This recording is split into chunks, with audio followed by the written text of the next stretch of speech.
Born are we to such a place that designates our path, where options rise as frequent as they fall, yet none designed by us. Free slaves we stand divided, united in false trust. I wrote that poem a few years ago.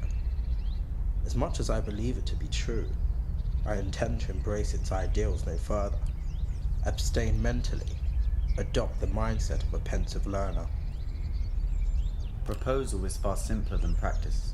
Modern man in modern land picks inclusion or exclusion. The aim to weave between both zones dons no merit, just illusion. I do accept the current times persuades me to make choices. A checkpoint there that I must reach has heard 1,000 voices. Our system of collaboration bonds us together. It strengthens nations. So to omit, not undertake, in any role of which is vital, is to grant yourself similar prospects to those of a lonesome ant and its chance of survival.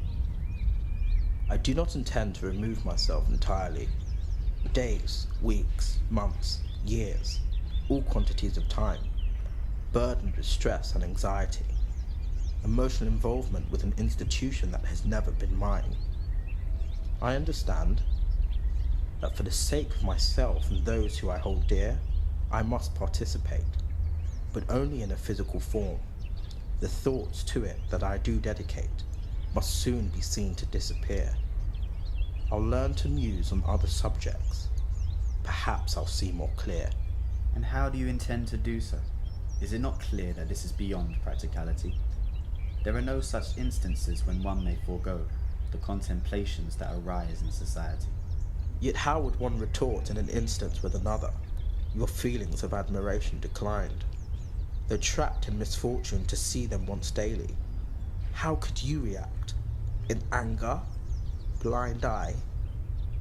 I suppose in fairness to both parties involved, you would have to be civil, not indulge in exasperation. Concern yourself not on matters of this nature.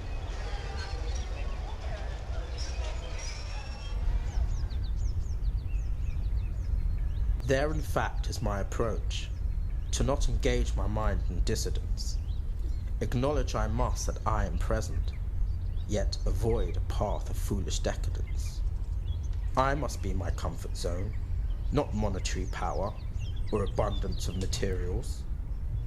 Delightful, truly. By the sheer difficulty of achieving this state of mind, how do you intend to change so simply when all your life you're rhythms in time with another tempo, far different from the one you see? Quite honestly, that's not true.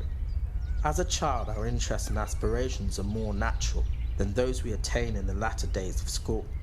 We are born a certain person, yet study for vocations, and although we're obliged to assume these roles, we must honor our own education. That is to say, if what I like is what I like, I should indulge in it. I myself sought great satisfaction from reading books on history. However, upon entry to the race, its burial was no mystery.